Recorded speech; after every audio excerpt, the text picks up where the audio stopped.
Hi. Hi. How are you? I'm fantastic. We do this all the time. I'm McKenna. I'm Allison. Because TMZ and CNN and E have so many interviews of me already, Allison's going to interview me about this very groundbreaking project. We have been friends for 26 years. I was going to say 22 because I thought we were 26. She has been a huge inspiration / support. Muse. Right. And what better person to kind of have partner with this. And then also I think that we've talked before about you just being such a good art appreciator, but she's also tone deaf. Yeah. Easily impressed, maybe. Tell a little bit about our old project venture when we were like 10. Crazy. We were so ahead of our time. We did put on a show for our parents called Uranus. Had a theme song and everything. Go Uranus, go Uranus. And we thought we were so funny. A Saturday Night Live. It was like we did all these different sketches. Yeah. I'm so glad they weren't recorded. We would be canceled too. Like I feel like My political career would be ruined. So in other words, this is a full circle moment, right? Oh yeah. Here we are. So what we're gonna do here is talk a little bit more about the songs. We can go through track by track, and I hope that the takeaway from this is celebrate friendship. That's what I hope. Yes. Yay. All right. So the title, why did you pick the title of the series and then the title of these tracks that you're releasing? Yorkshire I. Yorkshire I, yeah, it's not the whole thing. Yeah, no, it's not. So Yorkshire I is the first part of a 7-part series called the Red Bluff Series. I was praying to God, like, what am I going to do with my music? Like, I had done only one-off singles up until this point, and I like so many different kinds of music that I felt a little bit directionless. I don't want to do this if it's just for me. If it's just for me, then there's not a purpose, and it's just a waste of my time and money. And I had tried, doing the worship leader thing, the worship team thing. Not that there's not a need, but there was always a different need for me within church. And I just saw very clearly this Red Bluff series with these different chapters. Each chapter was a street that I have lived on during that chapter. And I also loved that I immediately in my mind saw 7 of them. And I love that there's 7 colors in the rainbow. And I love the biblical significance of 7. Yeah, like 7 and I was like, this days just works really well for my type A personality. Yeah. Yorkshire I is kind of that elementary chapter of my life that I really wanted to lean into. I really heard in my spirit God say back to me, like, well, if you're telling your honest testimony, then this is your witness. Like, this is not just about you. And so I think my goal with the overall project was to make it about the parts of me that are relevant to my ability to share what God has done in my life. So it's secular pop. I'm not going to blatantly say I do not make worship music, because like this whole thing is just an act of worship, even if individual songs on the project are not like explicitly what you would play in church. Yeah. Right? Like you're bringing glory to God through a gift he gave you. I hope so. Sharing your testimony. That's amazing. I hope. And it's really easy in music to get caught up in metrics and numbers and analytics and self-promotion. And so I'm trying to walk a very fine line. What is the dollar amount that I'm willing to spend on this that's vanity versus like I just am having to be so prayerful every step of the way, because there's a lot in my path that is competing for my resources. What color is the beginning? Red. You said it's red. Okay, that's what you said. There's 7 colors of the rainbow. Yeah. Like, okay, I want to like associate a color with everything. I'm trying to do. I am very much doing that exactly. Okay. So I don't like red. So that's been kind of a challenge. So I watered it down into this like pinky color. Which, if you look at a rainbow, in the sky, it's like a bright cherry red. Yeah. And like obviously here we are all we literally match the couch. I did live some of it with you, like Sidewalk Talk, but I can look at other like girlhood, friendship, like other childhood experiences that totally go along with it too. So I think it will inspire people to go down their own memory lane. Me too. I would love for like in my perfect world, a young 20-something has been following along on this and is able to see her own situation differently because of what my testimony was, which again, like, it's not, I didn't write my own life, and that's fine. Like, I've served the Lord. I've had hills and valleys. I have walked away from God at times, but I'm at a place in my faith now where you could not, like, pry me away. You have done some really good research for your project too.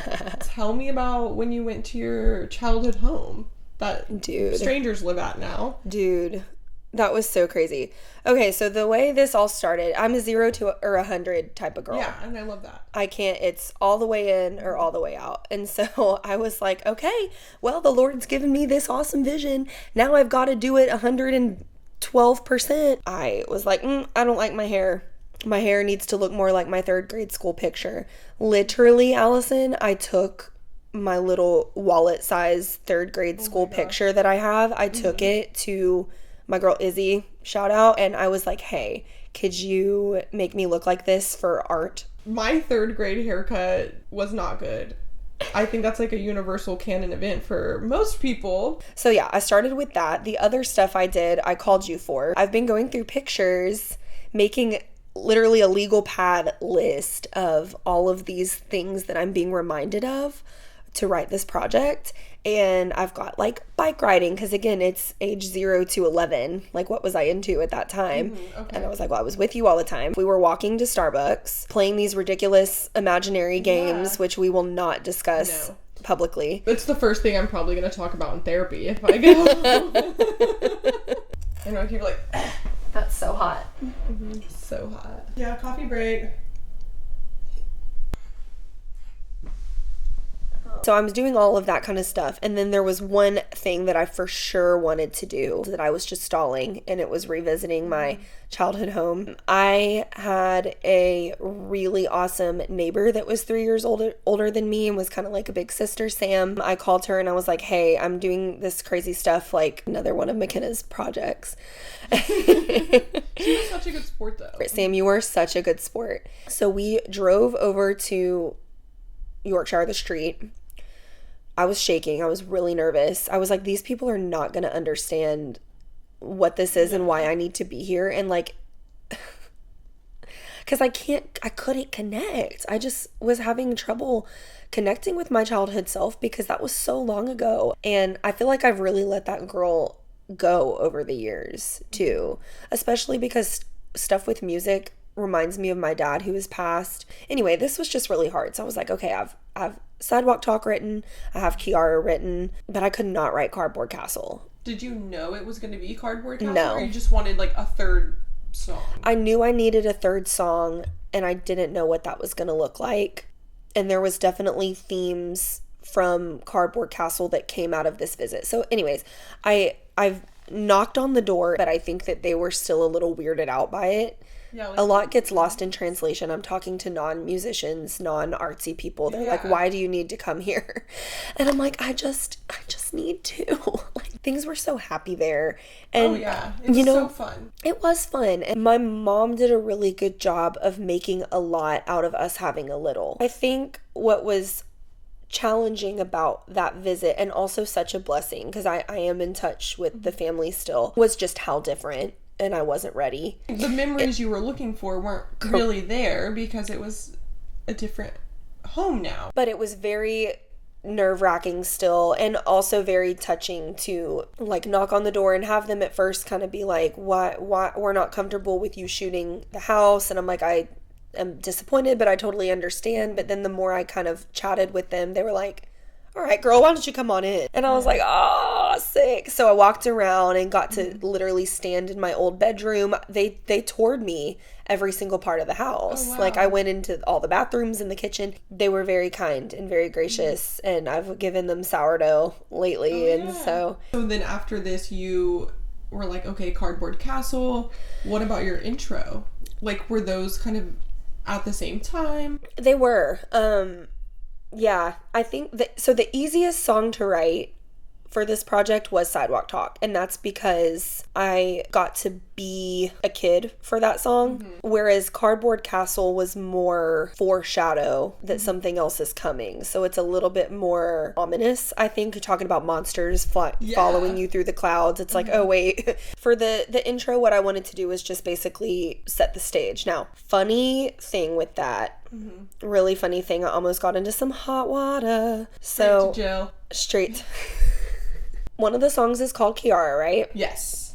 Who is Kiara? Simba's daughter. Right. We just watched that for the first time. I mean, I've seen it with the kids. It was really fun because I had heard Kiara recently and then hadn't seen the movie in a long time and then was like, oh my gosh, the music's so good. The music is so good, right? So I'm going to tell on myself a little bit here because it's fine now, but it was not fine for a couple weeks and I lost some sleep over it. The Lion King has always been such a big deal in my family. We've gone to see the musical multiple times. I was like, how cool would it be to take a song, my favorite song from The Lion King 2? I don't think I knew what all counted as a sample. I thought it had to be recognizable for it to count as a sample. Okay. So what I did in my ignorance, the song, He Lives in You, He Lives in Me, favorite song. That song reminds me of the Lord. I was literally thinking that when it was playing. Let me reverse it.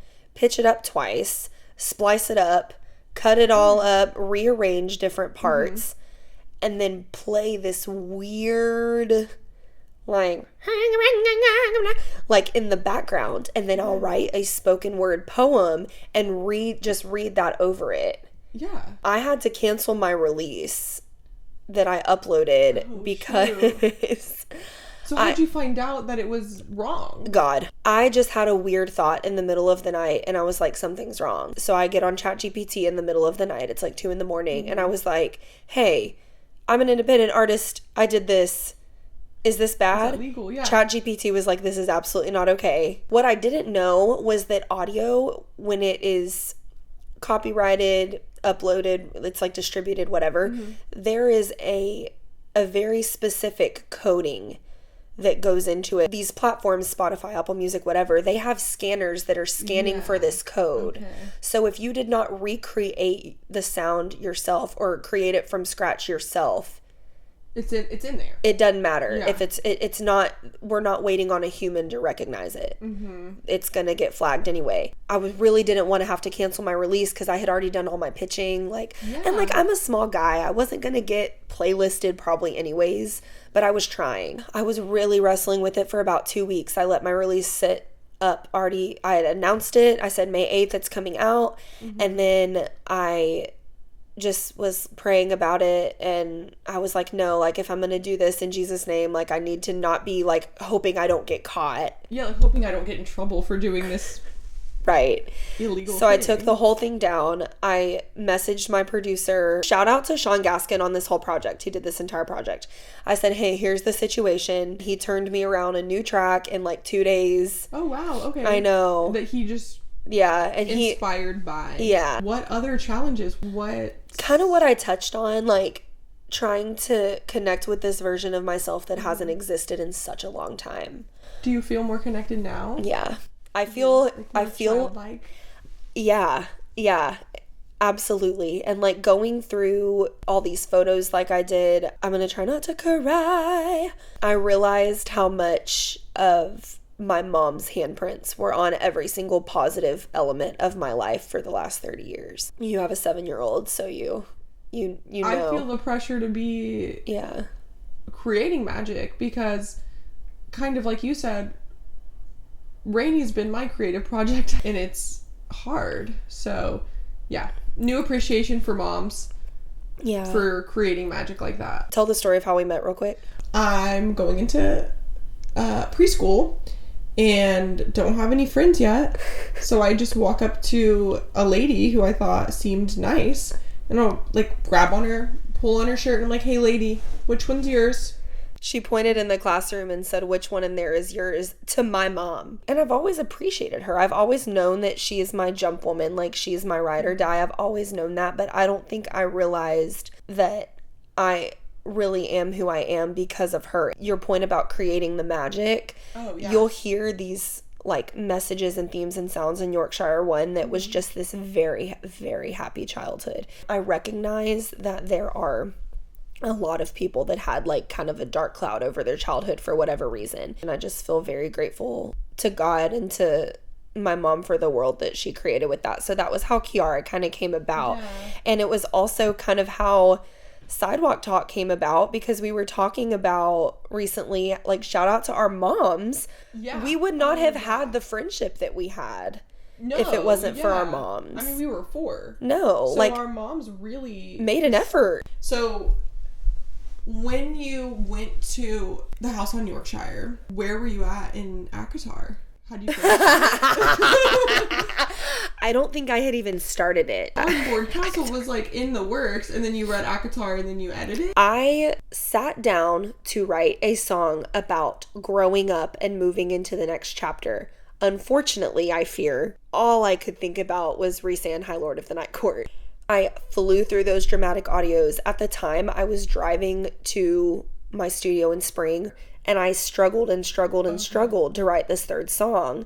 Now, when I finally kind of knew what sound I was missing and what message I was missing, I messaged Sean, and this is different than the process for Kiara and Sidewalk Talk. So for Kiara and Sidewalk Talk, I came up with like all the music of how I wanted it, and I worked with my producer, and he kind of executed. Cardboard Castle, Sean got a writing credit because I said, create me something totally new that sounds kind of like, here's this Hilary Duff song, and here's this JoJo song, and here's, I kind of want a little guitar, like, make me something new that I can write to. Okay, so it was like music first, then lyrics. For this one. But typically, I come up with lyrics and an idea for music and chords, and then I send it, and then we flesh it out. He sent me this track, and I was like, oh, I'm obsessed with this. And we were going to record, and I didn't have a melody yet. And I had already scheduled because I was trying to get it done by the end of the year. And so I remember, girl, I was in the parking lot at our studio listening to Sean's 30-second sample of this track over and over and over again,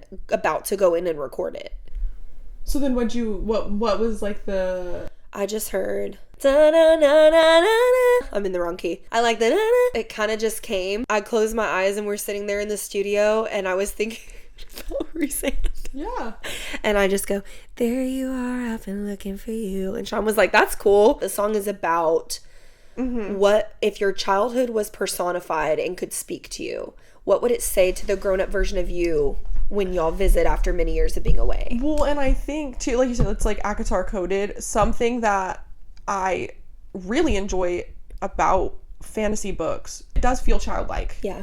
And so it's ACOTAR is almost more like childhood coded in a lot of ways. Okay. Even though, like, I mean, I wouldn't let my kid read it. Absolutely not. Do you hate feet still? No. Yeah, because we were like talking, what would you say to Christ followers that are offended? You read ACOTAR. Is that something you've experienced? Yeah. Like blatantly, or you just feel like people like maybe clutch their pearls a little bit but don't say anything? Both. I think I have I'm going to be so transparent here. Like, I think I have a little bit of a chip on my shoulder. Okay. And I think I anticipate criticism from the church more than it actually comes. Okay. Common. I think a lot of people do. Yeah. And a lot of it, where I have received criticism before, is with music. Because they're like, why aren't you writing worship songs? Maybe? Well, I was in a conversation with a girl, and she said something like, I just finally made the decision that all of my secular music is just off my playlist because it's not God honoring and it's not bringing any glory to God. And maybe she meant that there's a difference between secular and worldly, which there is. Happy Birthday is a secular song. Star Spangled Banner is a secular song. Secular song means it's just not explicitly worship. Anything where the subject matter is not about faith elements. Okay. Religious. Quote. I don't like the word religion, but you know what I mean. Yeah. It's religious or secular. So even if it wasn't about Christ and it was a song for another religion, it would be considered a religious song rather than a secular song. But worldly, to me, is what you need to avoid in music, glorifying sin. Oh, she throwing that booty, she twerking, she, you know, that's not the type of music I make. Yeah. Throwing dollars at the club or whatever. At the club. Yeah. Getting messed up tonight. We grew up in the Bible Belt. We've talked about it. I'm like, I love conviction. I'm trying to deepen my relationship with God, and I've learned a lot about myself that I'm not good with emotional intimacy, that I actually think I lean toward the fire and brimstone because it doesn't feel as vulnerable. Ooh. Truly, as like pouring my heart out to God and being like, these are the desires of my heart, which he knows. Yeah, it doesn't even matter, you know, like he knows. Yeah, but like you have to be okay with being vulnerable to realize that God has that side. Yeah, all that to say, if it's not explicitly worship to them, they don't always see it as like, sometimes washing my dishes is the best act of worship I can do. Because I'm like, I'm honoring the home that you gave me. I'm honoring the blessings that I've received with, you know, my kids are never hungry. I'm never hungry. Like, you know, everything can be an act of worship. So I think sometimes, like, in the church, there is this very cookie cutter idea of this is worship. And it's everyone kind of standing there together at the same time. Which is great. And it is great. I love it. God put this desire on your heart and this love for music inside of you.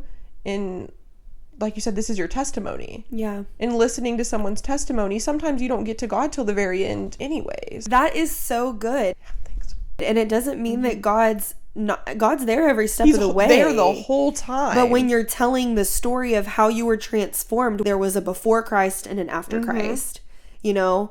And so, yes, y'all are going to have to sit through some secular music because in my life there was a before Christ. Yeah. That's the point. You have to go back to the beginning to understand the ending. Yeah. Or else the ending is just like, oh, God is great. Like, yeah, he's great. And because I'm going to tell you how ungreat it was when when I wasn't living for him. So I've heard you say, like, your Sonic inspiration, can we anticipate some Sonic the Hedgehog content? I wasn't even being funny then. I actually really was like, oh my gosh, Sonic. She saw in her notes, she was like, Sonic inspiration, like Sonic the Hedgehog. And I was like, I must have missed that phase of your life. Wow. The Sonic inspiration, apart from the Hedgehog, we talked about Lion King and kind of pulling, especially for Kiara, we literally took the bum, like that very Afro beat, like percussion, and that was throughout all of Kiara. So we took a lot of that. For Cardboard Castle, it was heavy on the JoJo, heavy on the Hilary Duff. Oh, yeah. Sidewalk Talk was also heavy on the JoJo. Also some Michelle Branch, everywhere to me. Yeah. My sister heard the songs and she said this is so 2000s coded. Oh, I'm glad that's coming through. That's one of my favorite like compliments. I also think it's tricky as an artist to go after this sound because there might be some that hear it and go, well, this has already been done. Like, what's new about this? And I would just kind of counter that to be like, hey, like, this is the way that this needs to sound on this project. Yorkshire II is going to sound different from that. By the time we're working on Baywood, which will be the third installment, Yellow, it'll be a lot more piano, singer-songwriter. So do you have, like, obviously stuff in the shoot? Yeah. Have you, like, these songs are mostly written or you're writing them like as you go? So the format that I did for inspiration for this, I'm going to copy and paste that format to write the rest of them too. So are you going to go to all your old homes? Are you going to go to the dorms? Yeah. Okay, that's so exciting. Yeah, I am. You want to go? I do, yeah. I was like, I didn't get to go to Yorkshire. That is 100% part of the plan. Arguably would have been impactful for me too, because I feel like I also grew up at Yorkshire. Well, oh shoot, I'm sorry. No, you asked me, I couldn't go. So City Vista is when Dad dies, it's green. And then after that is Hickory Knoll. So like that is the chapter that I believe that I was saved. And that was also the chapter where I started writing songs. I mean, I'm doing all this retroactively. So Hickory Knoll will be the first project where I don't have to start from scratch. Most of those songs are already written. To answer your question. Perfect. Yeah. And then Panagard will be an EP. And like part of the series is to not just have songs. I'm taking any audio. So I'm working in a lot of voicemails. But that's why I put that recording of me and my mom singing at the very end. So that recording at the end of that song is my mom singing Twinkle Twinkle to Me when I was a baby. So that's what I mean when I say it's like an audio biography. Mm-hmm. That's kind of what I'm trying to do. And then so after Panagard will be... Did you coin that phrase? TM. I'm putting it in quotes. I can't do a TM. Then actually after Panagard, I lived at Hickory Knoll again, but I'm titling it probably Flower Creek, which is where my husband Tate lived at the time, and that will be the end of the Red Bluff series. No, I think I'm gonna be done after that. It has to be 7. Yeah. Like, I can't keep going. It has to be 7 or the whole thing's ruined. Throw away the whole project. In the trash. When you wrote Sidewalk Talk, you said that's the first one you wrote. That song wrote itself. As an adult, not as a kid, I went through a very painful, confusing friendship breakup. To this day, I still don't understand what happened, and it's been so many years now that I've kind of resolved on her end. She's thinking some people just grow apart. I got this lyric in my mind that was like, what does come first? Like, is it your vibe attracts your tribe? That's the little kind of graphic, or like people have t-shirts that say your vibe attracts your tribe. I don't know if I agree with that. You become like the 5 people you spend the most time around.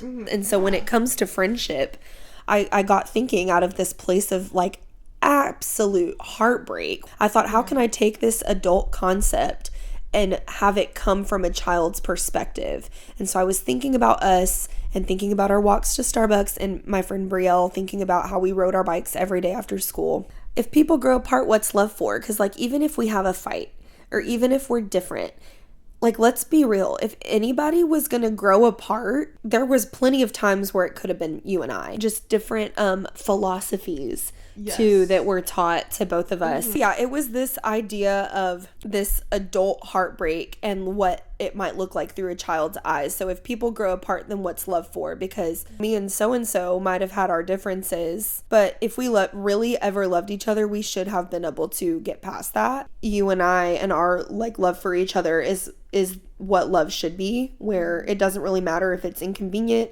or if you're different or if you think about things differently or you disagree or you accidentally offend someone or you offend someone on purpose. Back through the adult lens, that's a super naive way of thinking, but that was what I was trying to write. I'm sure there's more wisdom that we could impart on these people. We have other episodes. We do have other episodes. Yeah.